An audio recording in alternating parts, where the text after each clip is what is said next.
Hello and welcome. I'm Peggy. Thank you for letting us be a part of your day. And today we're going to talk about balance in living, about being healthy in your mind and your body, and I guess even about some disorders, some food disorders, and about how it affects us. And I have an expert here, and I'm so delighted to have Nilly Barr. And Nilly is a therapist with the associates at Park Avenue in Greenville, not New York. She's here with us. And we do have some problems, don't we? Yes, we do. Unfortunately, we do.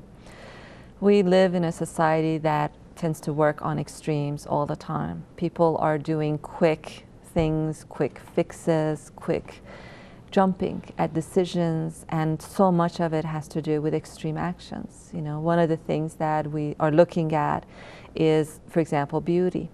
Beauty in our society has a high value. Everyone wants to be beautiful. And of course, we know, and we've been taught that beauty is in the eyes of the beholder, right? Yes. So it's supposed to be inner beauty. It's supposed to be about who we are. It's supposed to be about how we live our lives and what difference we make in this world. But all the media, all the pictures, all the Photoshop and spray, you know, all the fixed things that they do on the pictures, it's taken our focus away from what really matters, the quality of life that matters. It's taken us to a place where we're constantly trying to fit into some mold of what is beautiful and what is success and what is good. And it may not be healthy for us. It may not be in balance for us. It may not even be real. You know, someone sent me a picture yesterday of an ad where this model, the before picture, the real picture that they took, and then the photoshopped picture afterwards, it was quite a different thing, you know. But then when we look at all the magazines, with the makeup and everything they did to fix her up, yes, it and then changed her. The digital, they actually will erase parts of the body. Like her leg in one picture was this big, and the next picture it was this big, because it had been digitally erased and removed. So she doesn't even look like that picture, you know. And here are all our young people, everyone really, not just young people, though they're affected by it a whole lot more, who are looking at these images, looking at the pictures and thinking that's real, and trying to look like that, trying to be like that. And it's just not possible. So we end up with a lot of eating disorders. We end up with folks struggling with anorexia, with bulimia, with binge eatings, because we're not living in balance with who we are and how our nature is. You know, we are made the way we're made. Our genetic disposition has already created that. All right, but if you think about it, and you think about through history, what was defined, and I guess maybe more for women than for men, yes. What was defined as beauty changes with the time. Absolutely, absolutely. It has changed over time so much. So it's not possible that someone who's born with a twiggy kind of body, you know, small, petite, you know, that person, if that person is born in a time when Marilyn Monroe was the standard of beauty, that person's in trouble. So if someone is born with a Marilyn Monroe type of body in a time that Twiggy was the standard of beauty, that person is in trouble. So there's no way to match it, and it's changed a lot over time. And that is what we have, the exhibit that we are showing at Coffee Underground is showing how these standards have changed. We're showing actual images, how they keep changing over time, and the measurements that are supposed to be beautiful. And reality is our bodies, women's bodies, men's bodies, we haven't changed that much over that time. And so how are we supposed to change what we have by nature to fit just because the media, the fashion industry, you know, the surgeries, you know. And you go, when you stand in the checkout line at the grocery store, and while you're waiting to check out and pay your bill, here are all the magazines. Yes. And if you look at the covers of some of these magazines and the models, and you said they're not real. Right. They're not real. They're not living day-to-day lives. Right, right. And even those pictures, the real person next to that picture, they don't look the same. But most people don't recognize that. They don't realize that, and they don't think about that looking at those pictures. They just walk away feeling badly about themselves, feeling badly about how they are. And what we really want, in order to have balance, we have to start with accepting ourselves as we are. We have to start with seeing our own beauty as a human being, you know, the quality of who we are, rather than whether we match up with these pictures. And I think this has great effect on young people, young Yes, girls especially. Yes, it sure does. Nowadays, we see kids as young as 5 talking about getting on a diet. Oh, you've got to be kidding me. No, Would you repeat that? 5 yes, years old? 5 years old will talk about this first time of talking about getting on a diet. It's incredible. Now, they don't, at 5, they don't actually do it. They just talk about it. Well, they've heard other people talk about it. Yes. But the earliest age of kids who have actually started to get on a diet is 8 now. 8 years old, actually putting themselves on some kind of diet. Now, they don't create that idea. They get it from their society. They get it from their families. They hear it all over the place. And the media. Absolutely. So it's not like they're conjuring up this idea. They're learning it. And we have the responsibility to change that. You know, we have to live in balance with our nature, with how things, that middle road that says, I will take care of my body, I will provide for it good nutrition, I will provide for it good exercise. But that's somewhere in the middle. It's nothing extreme, you know. Walking is wonderful. That's balance, you know. Eating vegetables is good, but that doesn't mean we can't have a donut here and there. Yeah. The extremes, we have to get away from that. And unfortunately, our society really is built on a lot of extreme behaviors. Do you counsel, for instance, young women? Yes, I do. I counsel all ages, men and women, because men also are being affected by this and very much impacted by it. So I counsel all folks with all different, the age range is quite wide. In terms of eating disorders, I will work with folks at whatever age they are. Well, is it, would you say as an expert that anything that is out of line, anything that is extreme, whether it's not eating enough, eating too much, drinking too much, smoking too much, all of these things play into health. Yes. But they also can be dangerous. Yes, they are. And, you know, the red flag should go up sometime, somewhere. Yes. But we don't. Right, right. Well, unfortunately, a lot of those extreme behaviors that you just explained, they are the way in which people numb the hardship of life. It's the way that they get away and escape the painful things, painful emotions, painful experiences of their lives. So oftentimes, if I'm the one doing if I'm overeating, if I'm undereating, if I'm over drinking, if I'm smoking, and those are my ways of coping with life's hardship, and I don't know any other way, I'm not going to notice that. If I notice it, I'm going to feel like I really don't have any other choice, so I'm going to keep doing it. So usually it's the loved ones, it's the close people who will come up and say, I love you, I'm worried about you. I love you, you seem to be in an extreme about this. Can we talk about it? Can we get some help for you? So that's unfortunately how it has to come oftentimes, because the person themselves can't see it. So you're saying that somebody who eats constantly and weighs 300 pounds and they have a small frame, they're out of control, obviously. Their behavior is out of control. Yeah. And they are probably very afraid. They're probably in a lot of pain and a lot of fear, and they don't know what else to do with that. And they would need to get some help in learning how else to cope with and soothe and calm those fears and that pain. You know, people are in a lot of pain. That's part of the reason we do all the extreme things that we do, because we're trying to get away from pain. And part of that is that we are under the illusion that life can be lived without pain and suffering, and that is not possible in my experience.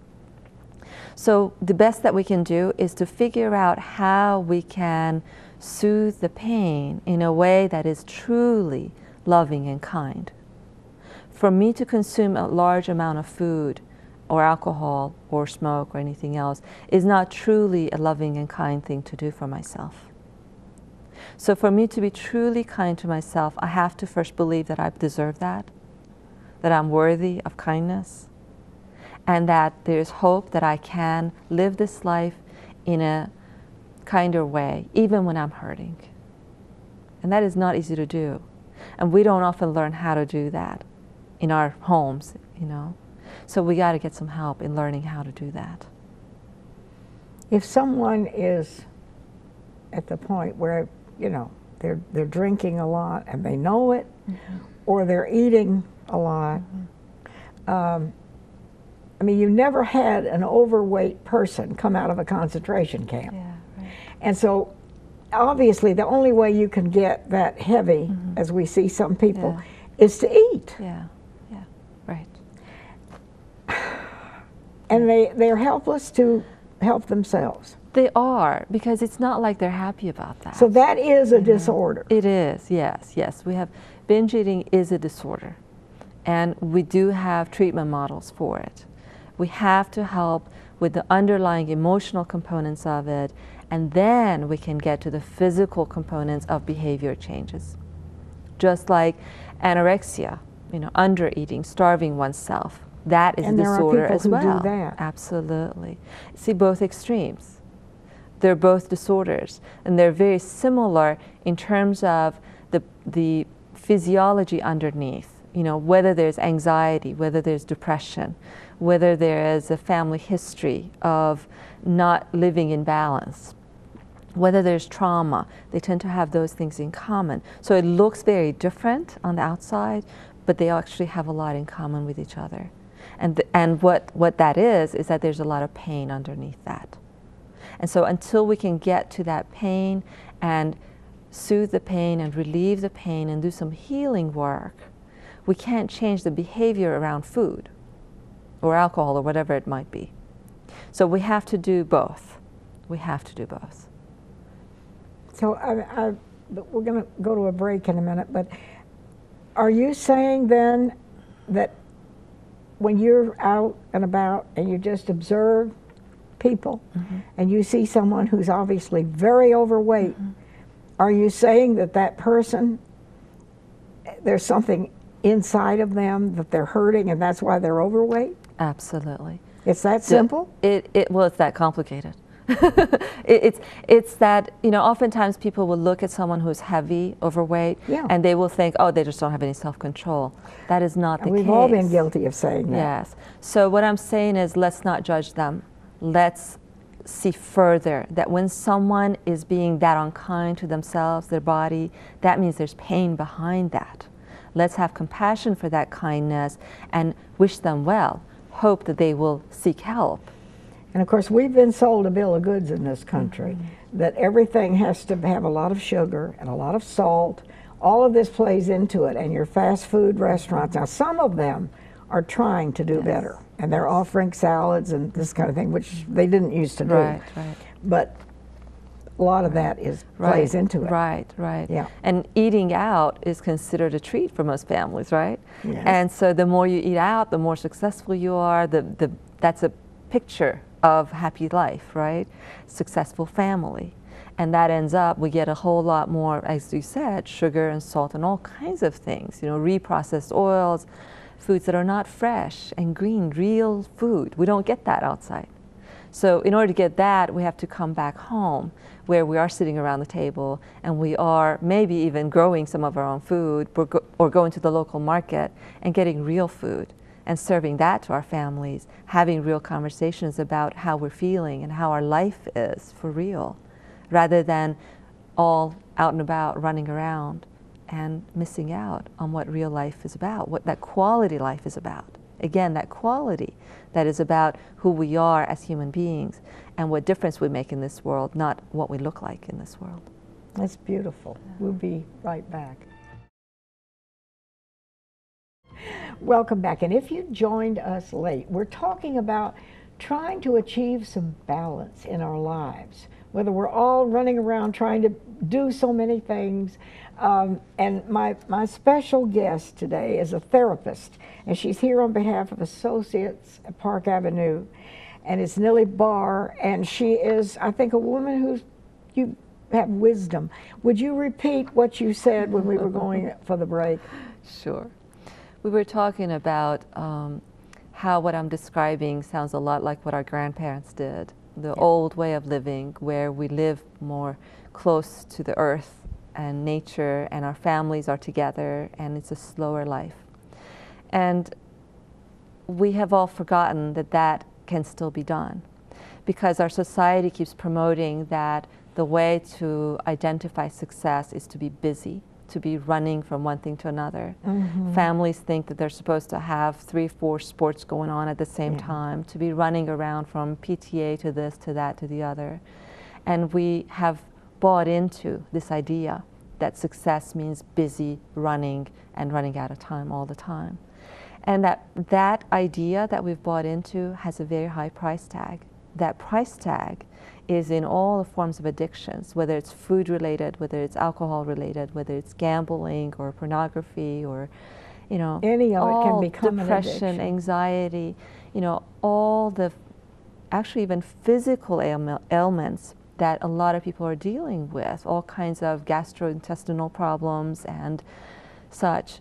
These are all the price tag of buying into a lifestyle that says I have to be running around all the time, and that if I am living a slower life and I'm with my family and I'm at home and I'm sitting around the table with them and just talking, that somehow I'm missing out on life. That is a problem, and we have to change that. So it is, in a way, I am suggesting we take some of the old ideas back, which values families, which values communities, spending time with the people in our lives, rather than trying to check off boxes on our lists. Okay. If we can get back to that, we'll all be better off. Yes. We will. Yes. Yeah. Right. So you're saying balance is what we should all strive for. Yes. Yes. And the thing about balance is that it is a moving target. You know, I think about when my children were small, my balance then looked differently until as they got older in their teenage years. That balance looked differently. And now that they have left home and they are pursuing their studies, that balance again has changed and looks different. Not a whole lot, but it has been shifting and moving. And I've had to keep reevaluating for myself, am I still in balance? Am I still in balance? And I've had to pay attention to the signals that I get from inside of me when I'm feeling tense and I'm feeling tight and I feel bristly. Those are my markers that my balance is off. So I have to keep rechecking that. So we all need to keep paying attention to that. Okay, now I would like that. We have a phone number and a website, and maybe we could just put those up there. And if someone wants to contact Nilly or wants some more information, that's it. But I would like to say, okay, this is great. What you've said really hits home to most of us.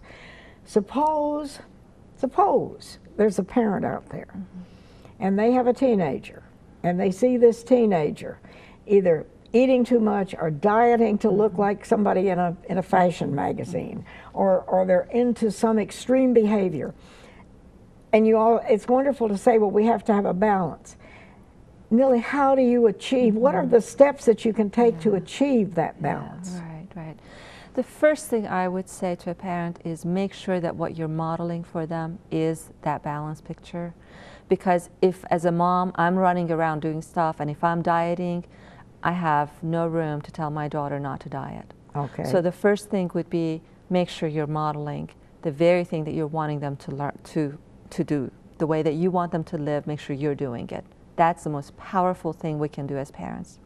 Secondly, if you see them doing things that are problematic, if you see them eat a meal and always end up in the bathroom right after, if you see them not eating food, if they're losing weight and you can see it, if you see them overeating and you're concerned about that, if you find wrappers in their bedroom hidden behind tables and chairs, talk to them directly about it. That here's what I see, here's what I'm worried about. I love you, I want to make sure you're okay. What is going on? Talk to me. And then listen. Listen to what they're going to tell you. Because if you're just going to give them a lecture, they're going to tune you out in the first half second, right? Yeah. So if you see something, a reason to be concerned, talk to them directly. Don't get caught in a power struggle trying to manipulate them. Don't get caught in eat more, or you don't need to be eating that. Are you sure you need a second helping? Don't do that kind of stuff. Just be direct with them about what you're worried about, what you're concerned about, and reiterate that you love them and you will get them help. And then get help. This is too big for families to try to deal with on their own. You know, there are lots of us out here who have the training who can help. So don't try to fix it on your own. It's just too complicated and too big. But there are signs. Yes, that you need to look for. Mm-hmm. Yes. Yes, you need to pay attention to if, for example, if your daughter or son are sitting at the dinner table and they're just chopping their food up and playing with it, moving it around, it looks like they ate, but they didn't. If they always will tell you, oh, I ate already. Mm-hmm. If they tell you, I'll eat later, or I ate with my friends, and yet you don't get any signs, there's nothing on the credit card bill that says they paid any money for any food. Pay attention to those kinds of things. If you see your daughter or son losing weight or gaining weight dramatically and it's not fitting with their growth stage, check into it, talk to your doctor about it. Pediatricians are getting better and better at identifying when there's a problem and talking about it. Talk to them about it. They can help too. And again, directly talk to your child, talk to your son or daughter about what it is you're seeing and what it is you're worried about. I loved what you said about, for instance, the way our grandparents lived. But I wonder, we can't turn the clock back. I mean, they obviously didn't have as many, maybe they did, but they didn't seem to have as many pressures on them as this society we live in. Right. We can't turn the clock back, that's true. And in a way, we don't want to. There's a lot of good stuff that we have that they didn't have. There are a lot of opportunities that we have that they didn't have. However, when I think about what is the wisest way to live, I think that wherever we come from, there's good in it that we have to hold on to. So we always want to look back to see what is the good in our history that we want to keep, and what is the negative that we're seeing? What is the price that we're paying right now? So how do we want to do it differently moving forward? We always have to look back and we always have to look ahead. Do we want to be the society moving forward whose population, millions and millions of people, are struggling with a variety of eating disorders? Is that who we want to be? If the answer is no, and mine and your answer is definitely no, then we have to change what we're doing today. We have to stop following the media. We have to stop following the fashion industry that promotes the clothes that are so revealing all the time. And all the standards that are out here, we have to stop following it. Yeah. And each of us individually have the power to do that. We also have the power to not engage in a conversation that is calling someone else by names just because of how they look. Teenagers are in those situations all the time where their friends are making fun of someone else for the way they look, whether it is that they're large or small, tall or short. We have to make a choice as to whether we engage in that or whether we stay a quiet bystander, not objecting, or do we step up and say, stop, don't do that. There was an ad recently in the newspaper, and before we're out of time, I want to bring this up. I found it very offensive, and it was a local store, and they had teenagers, and they were pretty girls, you know, ready for spring, ready for summer, ready for the beach or the swimming pool, and they all had on these bikinis, and of course they were advertising that they have these bikinis, and I thought, if I had a daughter, I couldn't stand it to see her put on, but they have pressure from their own little friends. And so if somebody has a bikini, somebody else got to have the same thing. And they might as well not have anything on.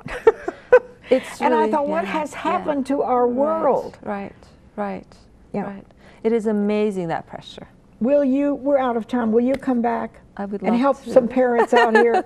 Anytime. Thank you Would so love much. to. Thank Nilly you. Barr. And remember, somehow we've got to try to get back to remember, somehow we've got to try to get back to plain old common sense and a balance, whatever we do with our families, and spend more time with each other. Stay happy. We'll see you next time.